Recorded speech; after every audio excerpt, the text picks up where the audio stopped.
할렐루야. 네. 오늘 말씀 제목은요. 뭐라고 나와 있나요? 본이 되는 삶. 네. 본이 되는 삶. 본을 따르는 삶. 네. 그래서 오늘 말씀은 좀 함께 좀 진중한 이야기를 함께 좀 나눠 보려고 합니다. 여러분들이 생각할 때 오늘날의 기독교, 오늘날의 교회가 이 세상 가운데 세상으로부터 어떠한 평을 듣고 있나라고 이렇게 생각이 드시나요? 교회가 신뢰받고 있나요? 아니면 신뢰받지 못하고 있나요? 네, 벌써 고개를 이렇게 끄덕이시는 분보다는 이렇게 하시는 분들이 좀 많은 것 같습니다. 여러분들은 어떠세요? 여러분들은 여러분들의 삶의 주변 사람들과의 관계 속에서 여러분들이 그리스도인이다라는 것으로 인해서 다른 사람들한테 그것이 호감이 되는지, 긍정적으로 받아들여지는지, 아니면 무반응 혹은 부정적으로 그렇게 느껴지고 있는지, 여러분들 스스로가 나는 신뢰할 만한 그리스도인이야 라고 그렇게 생각하고 계시나요? 네, 몇몇 분들은 이렇게 끄덕이고요, 몇몇 분들은 이렇게 하려다가 네, 좀 그런 것 같습니다. 인터넷에 우리 보면 너무 잘 나와 있죠. 네, 어떤 뭐 기사라든가 뉴스라든가 영상이라든가 이런 것들 보면 여러 가지 교회 문제들이 나옵니다.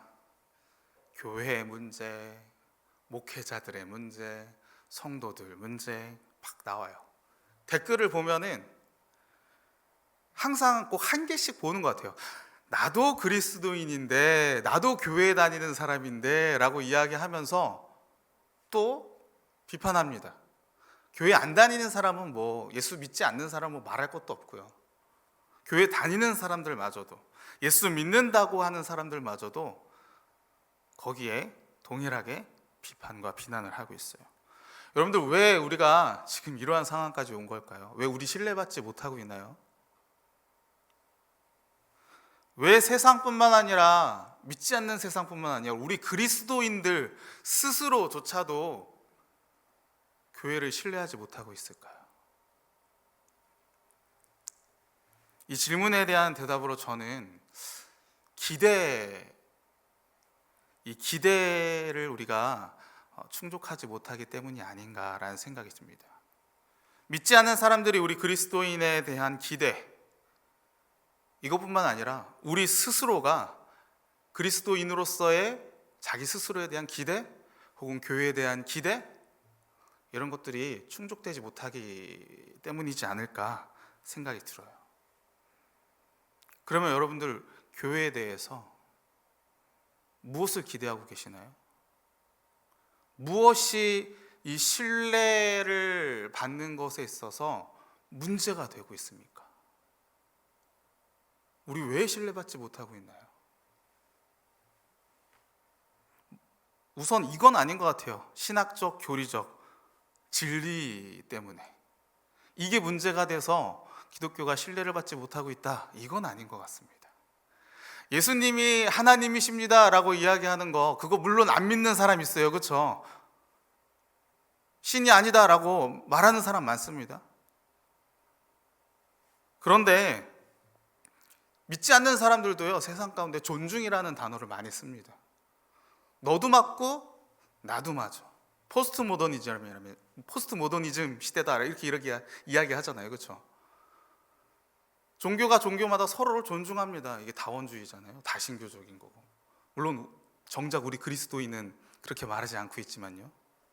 그래서 믿지 않는 사람들도요, 기독교가 아닌 타 종교에서도요, 예수님이 하나님이시다, 예수님이 신이시다 라는 것에 있어서 막 태클 거면서 막 그런 게는 유일신 이슬람 빼고는 없습니다, 제가 생각하기에는요. 그리고 막 예수님이 하나님이 아니다라고 이렇게 막 이야기하는 사람들한테는 당신이 교만하다, 인정하지 못하고 있다, 존중하지 못하고 있다, 이런 평을 듣지, 그것 때문에 그렇게 문제가 되고 있지는 않는 것 같아요. 그럼 뭘까요? 어떤 게 우리 교회로 하여금, 그리스도인으로 하여금 신뢰를 잃어버리게 만들고 있는가? 오늘 두 가지 문제를 한번 나눠보려고 합니다. 첫 번째는요, 현실주의입니다. 뭐라고요? 현실주의. 여러 가지 의미로 해석을 할 수 있을 것 같아요. 우리 현실 살아가고 있습니다. 당연히 현실을 무시할 수가 없어요. 현실을 살아가고 있기에 우리의 가운데 필요한 물질들이 분명히 필요합니다. 없으면 어떻게 해요? 힘듭니다. 힘들고 지쳐서 낙심하게 만듭니다. 때로는 비참하게 만들기도 합니다. 어떤 상황에 따라서는 죽음으로 몰고 가기도 해요. 그래서 우리 하나님께 이 물질 놓고 간절히 기도합니다. 그렇죠? 간절히 기도해요. 나쁜 게 절대 아닙니다. 하나님께서 이 땅을 살아갈 수 있도록, 생명을 유지할 수 있도록 우리 가운데 먹을 것, 입을 것, 쓸 것 달라고 하는 게 절대 나쁜 일이 아니에요. 그런데 성경은 분명히 이야기합니다. 먹을 것, 입을 것, 쓸 것, 이거 다 누가 구하는 거라고요? 이방인들이 구하는 기도다라고 이야기해요. 그러면서 뭐부터 제일 먼저 구해야 될 게 뭐라고 이야기합니까? 하나님의 나라와 하나님의 이름, 하나님의 뜻, 그것이 먼저 이루어지기를 기도하라라고 이렇게 이야기를 해요. 물론 하나님 앞에 우리의 물질을 놓고 기도할 때 하나님께서 들어주십니다. 그렇죠? 들어주세요. 왜 들어주시는 거예요? 우리를 이 땅 가운데 살아가게끔 하기 위해서 보호해 주시기 위함도 있지만, 또 믿음이 연약한 자들, 하나님을 처음 알게 된 자들에게 하나님께서 야, 내가 너와 함께 하고 있어. 야, 나 살아있어.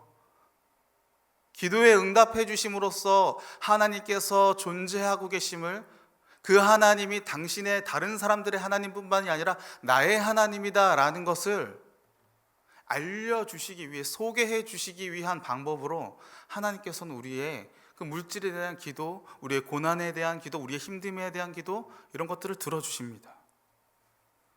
하지만 하나님은 그렇다 한들 우리들의 입장에서는요, 거기에만 머물러 있으면 안 돼요.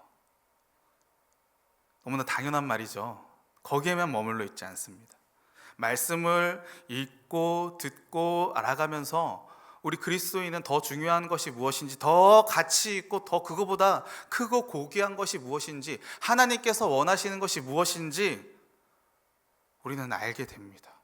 알게 되고 우리의 내용이 바뀌게 돼요. 그래서 우리는요, 하나님의 나라와 의를 위한 그 기도의 내용이 우리의 평소의 기도의 내용이 되어야 됩니다. 동의하십니까? 고난이 급해지고 힘들 때는 당연히 기도할 수 있어요. 하지만 우리가 우리의 평소, 나의 삶의 평소, 교회에 와서 예배를 드릴 때 주님 앞에 기도함으로 나아가는 그 기도의 내용들이 이것만 이야기한다라고 한다면, 이것만 우리의 교회 안에서 얘기가 나온다라고 한다면 세상 사람들에게는 뭐라고 비춰지겠습니까? 믿지 않는 사람들, 믿음이 연약한 사람들한테는 뭐라고 비춰지게 될까요? 교회 와서 봤는데 우리랑 별 다를 게 없네. 나랑 별 다를 게 없네. 다른 종교랑 다를 게 없네. 기대하는 게 있겠습니까? 이런 의미 가운데 저는요, 지금 저의 삶이 너무 부끄럽습니다. 목회자로서요.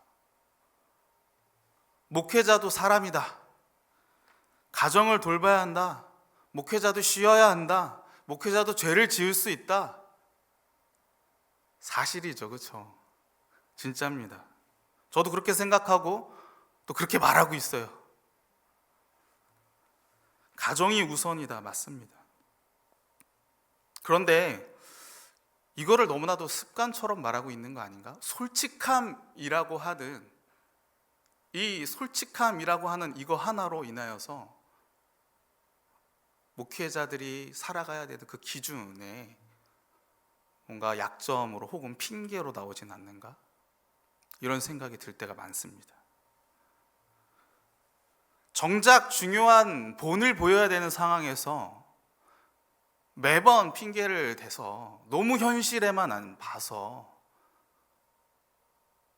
이러한 것들에 대해 있어서 목회자로서 본을 보여야 되는 책임과 사명에 있어서는 다 하고 있지 못하고 있지는 않는가? 다 못하고 있지 않는가? 이게 저로 하여금 엄청난 죄책감을 오게 만들고 있어요. 오늘 본문에 사도 바울이 이야기하잖아요. 내가 그리스도를 본받는 자가 된 것 같이 너희는 나를 본받는 자가 되라라고 이렇게 말하고 있는데, 나는 과연 성도님들한테, 우리 학생들한테 나를 본받는 자가 되라 라고 이렇게 말할 수 있는가? 현실적인 부분을 너무 자주 말해서 나는 없고 그저 예수님만 바라봐라 라고 이렇게 말하고 있지는 않는가? 요즘에 드는 생각들입니다. 여러분들은 어떻습니까? 오늘 바울이 나를 본받아라, 목회자만 본받아라 라고 이렇게 말하는 것만 의미할까요? 에베소서에서 분명하게 이야기합니다. 우리 모두가 다 예수 그리스도의 장성한 분량에 이르기까지 성장해야 된다라고 이야기합니다. 히브리서에 이야기하면 연수가 이미 많이 지났습니다. 마땅히 선생으로서의 그 모습을 보여야 된다라고 이야기하고 있어요. 여러분들도 마찬가지일 겁니다. 여러분들은 어떠십니까? 가정에서 자녀들에게, 배우자에게, 함께하는 사람들에게 나를 본받으라 말씀하실 수 있으신가요? 당당하게? 현실에 매몰려서 부모로서, 그리스도인으로서 보여줘야 하는 그 부분과 기대를 충족시켜주고 있는지, 아니면 어쩔 수 없어, 현실이 어떡해, 마음은 원인데 몸은 따라주지 못하고 있어, 사람들한테 지속적으로 이것을 이야기하면서 또 그 사람들의 공감대와 동의를 얻어내면서 핑계 삼아 안주하고 있지 않습니까? 마음 가운데 내가 이러면 안 되는데, 양심은 계속적으로 소리치고 있는데 하나님 앞에서도, 하나님께도 죄송합니다 하나님, 제가 이거밖에 안 되네요, 죄송합니다 하나님, 그래도 제가 어쩔 수가 없네요 라고 이야기하면서 이 본이 되지 못하는, 책임과 사명을 다하지 못하는 것에 있어서 반복하면서 그렇게 나아가고 있지 않습니까? 우리 하나님의 나라와 의를 위해서 우리 성도들 전체가, 우리 교회 전체가 사람들 앞에, 또 함께하는 사람들 앞에 본을 보여주고 있습니까? 이 점에 있어서 우리는요, 깊게 한번 생각해 봐야 됩니다. 나 자신에 대해서요. 그리고 두 번째로 더 중요한 게 있습니다. 오늘날 우리 기독교가 많이 약해지고 잃어버렸다라고 저 개인적으로는 생각하고 있어요. 약해진 것 중 하나가 바로 인격의 성숙이지 않나라는 생각이 듭니다. 사실 많은 교회를 비판하고 또 교회를 떠나는 이유 가운데 하나는 목회자들의 도덕적 결함도 있겠지만, 목회자들의 문제도 있겠지만, 교회 안에서 사람들과 성도들 간의 관계 문제도 있습니다. 교회 안에서의 다툼과 같은 인격의 문제예요. 인격의 문제들. 여러분들, 믿음이 뭡니까? 믿음. 예수 그리스도께서 나를 구원하셨다라는 것입니다. 그렇죠? 그 구원함은 뭡니까? 나는 죽고 내 안에 누가 사는 삶이에요? 예수가 사는 삶입니다. 나는 죽고 예수가 사는 삶이에요.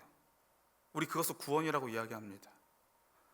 나는 죽었다라는 이 말, 여러분들, 우리의 삶의 행동의 변화뿐만이 아니라 또 하나님의 나의 하나님이시고 예수님이 나의 구원주이시고 나의 주인 되시는 것을 내가 믿고 입으로 시인하고 나아가는 것뿐만이 아니라 예수님처럼 생각하고 말하고 그분의 마음을 갖는 나의 인격, 나의 성격마저도 죽어버리는 거 아닙니까?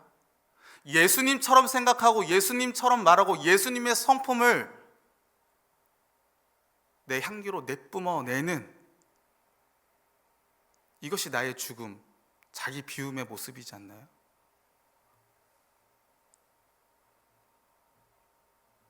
그런데 왜 우리의 인격과 성품과 성격들은 예수 믿고 난 이후에도, 물론 전부 다는 아니겠지만요, 왜 대체적으로 내 성격을 다 버리지 못하고 있을까요? 왜 변하지 못하고 있을까요? 3살 버릇 언제까지 간다고요? 80까지 간다. 사람은 고쳐 쓰는 게 아니랍니다.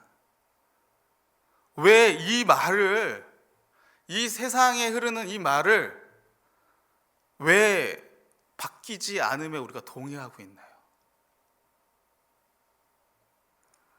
인격 변화에 대한 중요성, 왜 우리가 인식하지 못하고 있을까요? 왜 설교자들이 앞에서 우리가 인격적으로 성숙해야 됩니다. 우리 성격이 죽어야 됩니다. 내가 죽어야 됩니다. 우리가 도덕적으로 우리 가운데 양심적으로 살아야 됩니다. 용서해야 됩니다. 우리의 마음에 대한 것을 이야기할 때 왜 주무시나요? 왜 그냥 또 하는 얘기지 이렇게 넘기시나요? 그러지 않습니까? 너무나 당연해서, 너무나 그렇게 살지 못하는 것이 당연해서 만성으로 우리가 이렇게 돼버리진 않았습니까?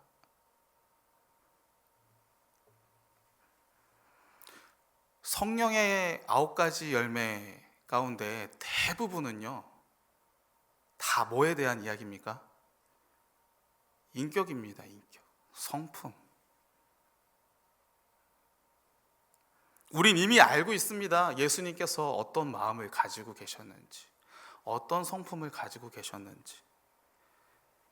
가늠한 여인이 붙잡혔을 때 그녀를 돌로 치려고 사람들이 했었죠. 그 가운데 예수님께서 짝대기로 이렇게 무언가를 쓰십니다. 그거 보고 자, 죄 있는 자를 와서 쳐라, 돌을 던져라 라고 이야기하니까 어떻게 합니까? 다 되돌아갑니다. 그리고 여인에게 나도 너를 정죄하지 아니하노니 가서 다시는 죄를 범하지 말라라고 그렇게 말씀하시면서 되돌려 보내세요. 여기에 예수님의 마음 안에 뭐가 있습니까? 그냥 되돌려 보내는 행위입니까? 그 여인이 죄를 인식하고 다시금 회개하고 되돌아오기를 바라는 마음이지 않습니까? 인격이에요, 인격. 죄의 용서라고 하는 거예요. 정죄하지 않는단 말입니다. 나의 옳고 그름을 내세우는 것에, 물론 이거 중요하죠. 그런데 그것보다 나를 위함이 아니라 주를 위해서, 하나님의 마음은 우리 가운데 우리 모두가 다 구원함을 받는 것, 하나님과 올바른 관계를 다시 쌓는 것, 예수로 살아가게 되는 것, 이게 하나님의 마음이잖아요. 사람들의 영혼을 구원하기 위한 책임과 사명이 우리의 삶의 목적이라는 거죠. 나의 옳고 그름을 드러내는 게 아니라요. 그러면 우리가 어떻게 해야 됩니까? 우리의 인격의 문제에 대해서. 여러분들, 신앙은요, 아무도 없을 때 그 실체가 드러난다고 합니다. 맞습니까? 아무도 없을 때, 아무도 나를 보는 사람이 없을 때, 또 어느 곳에서 내가 그리스도인지를 아무도 모를 때 신앙의 실체가 드러난대요. 여러분, 인격은요, 문제가 생길 때 드러난다고 합니다. 그렇지 않습니까? 그러면 우리 어떻게 해야 될까요?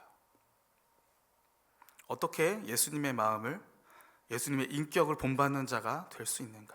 어떻게 우리 기독교가 회복될 수 있는가?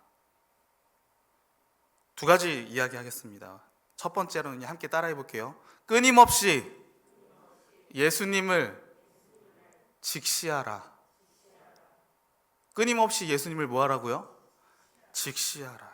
여러분들, 우리는요, 육신의 연약함을 분명히 가지고 있습니다.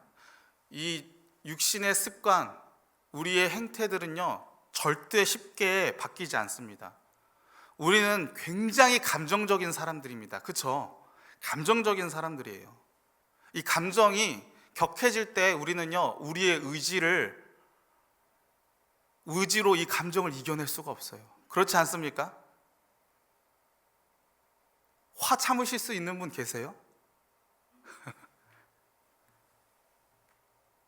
그러기 때문에 우리 능력으로는 안 돼요. 그렇기 때문에 우리가 누구를 봐야 된다고요? 예수님을 바라볼 수밖에 없습니다. 예수님께서 나를 위해 하신 것, 예수님께서 어떻게 말씀하셨는가, 예수님께서 어떻게 살아가셨는가, 그걸 의지하는 수밖에 없어요. 그걸 바라보는 수밖에 없어요. 특별히 아무도 없을 때, 그때 우리는 더더욱 할 수만 있다면 하나님을 바라봐야 됩니다. 문제가 닥쳤을 때 느헤미야가 그 순간 하늘을 바라보고 주님께 기도했던 것처럼 그 순간의 타이밍에 우리는 하나님을 직시해야 됩니다. 하나님이면, 예수님이면 이 상황 가운데 어떻게 하셨을까? 예수님이면 이 상황 가운데 어떻게 말씀하셨을까? 주님이 지금 이 순간 가운데 원하는 것이 무엇일까? 우리가 훈련되고 변화될 수 있는 방법은 오직 주님을 직시할 때밖에 없습니다. 그때 성령 하나님께서 우리 가운데 말씀해 주실 것입니다. 우리의 마음을 부드럽게 녹여주실 것입니다. 이거밖에 방법이 없는 것 같아요. 언제까지 그러면 또 의식해야 됩니까? 죽을 때까지요. 항상 기뻐하라. 쉬지 말고 기도하라. 범사에 감사하라. 이 다 그 네 명 가운데 말하는 거 뭡니까? 항상 주님을 바라보라는 거잖아요. 주님을 바라보라. 방법이 없습니다. 그래야 예수님 닮을 수 있어요. 부부는 서로 뭐 한다고 합니까? 닮아요. 왜요? 오래 있으니까 같이 밥 먹고 같이 잠자고 같이 그 집안 가운데 같이 대화하고 같이 생각을 나누고, 그러니까 생김새마저도 닮아간다고 이야기하는 거잖아요. 그렇기 때문에 우리 역시도 마찬가지입니다. 주님과 동행해야 됩니다. 항상이요. 그러기에 저와 여러분이요, 항상 내면 안에서 주님을 직시하시기를 간절히 소원합니다. 자기 부인은 다른 것이 아닙니다. 나를 뭐 내려놓는다, 내 감정을, 이거 안 된다고요. 자기 부인은 하나님을 보는 겁니다. 예수님을 직시하는 게 자기를 부인하는 거예요. 기도든 예배든 말씀이든 또 삶의 모든 현장에서든 여러분들의 전인격 아래에서 하나님을, 우리 주님을 직시하는 은혜가 있기를 간절히 축원합니다. 그런 다음에 우리가 할 수 있는 게 있습니다. 베드로전서 4장 8절에 이렇게 이야기합니다. 무엇보다도 뜨겁게 서로 사랑할지니 사랑은 허다한 죄를 덮느니라. 인격 가운데 가장 가치 있는 것이 뭐냐? 무슨 서로 매길 수는 없겠지만 뜨겁게 서로 사랑하는 것이 가장 인격적인 최고의 모습이지 않을까 생각이 듭니다. 하나님은 사랑이십니다. 맞으십니까? 근데 하나님은 동시에 공의하신 하나님이시잖아요. 그렇죠? 그런데 하나님께서 우리를 향한 사랑이 너무나 컸기에 하나님이 그 독생자 아들마저도 십자가 가운데 그 대속의 죽음으로 말미암아 그 공의를 만족시키면서까지 우리의 사랑을 확증했습니다. 그래서 로마서 5장 8절에 이렇게 이야기합니다. 우리가 아직 죄인 되었을 때에 그리스도께서 우리를 위하여 죽으심으로 하나님께서 우리에 대한 자기의 사랑을 확증하셨느니라. 그러기에 사랑하는 성도 여러분, 우리가 서로 사랑해야 되는데 사랑에는 여러 가지 모양이 있겠지만 가장 확실한 모양은 어떤 모양이라고요? 죄를 덮어주는 거라고요. 죄를 덮어주는 거라고요. 용서해 주라는 것입니다. 여러분들, 오늘날 우리 교회 가운데, 우리의 현실 가운데 가장 필요한 게 무엇이겠습니까?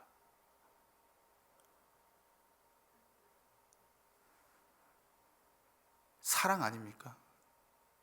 옳고 그름입니까?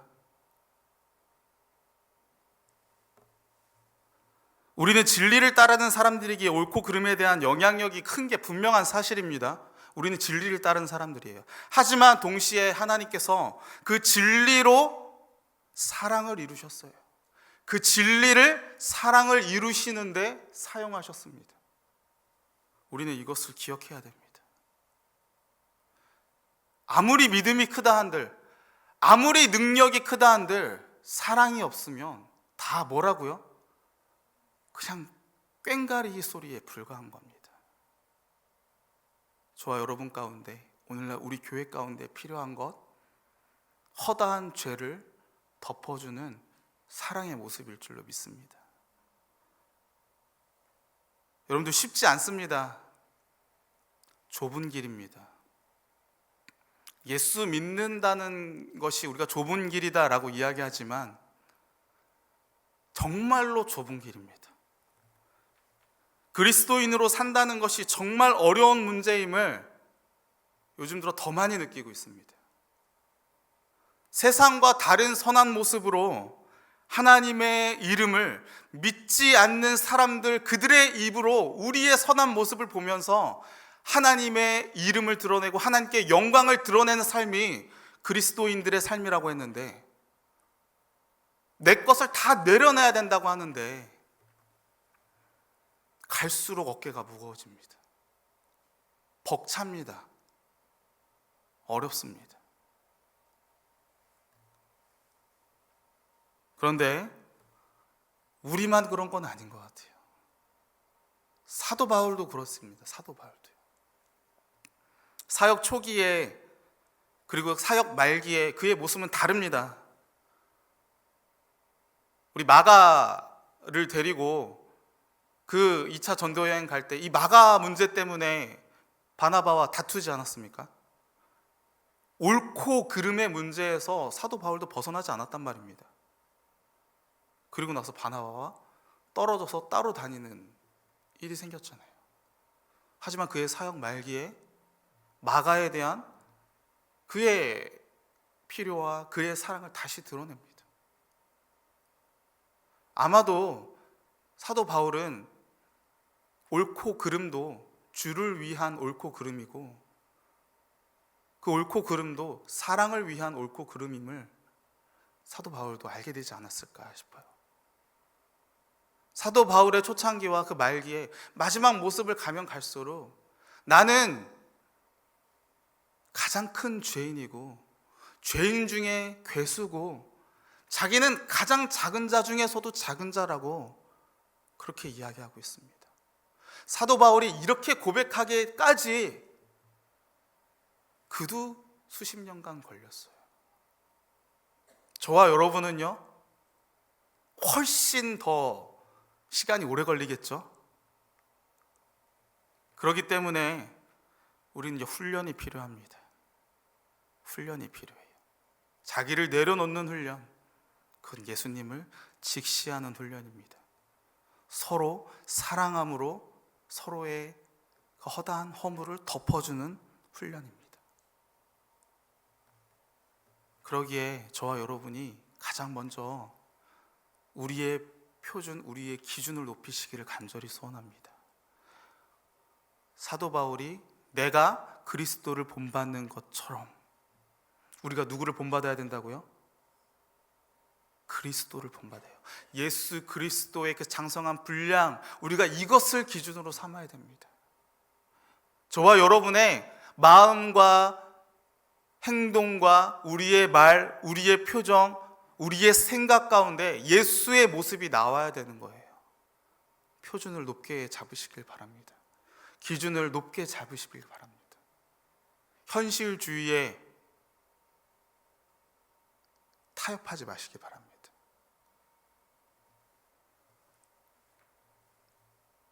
그래도 우리는요, 기대합니다. 오래 훈련 받아야 되잖아요, 그렇죠? 그만큼 우리는요, 주님과 더 오랫동안 동행해야 됩니다.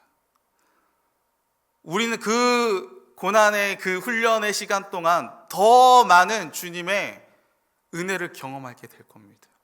더 많이 우습게 될 거예요. 주님의 마음을 본받는 자, 주님의 인격을 본받는 자,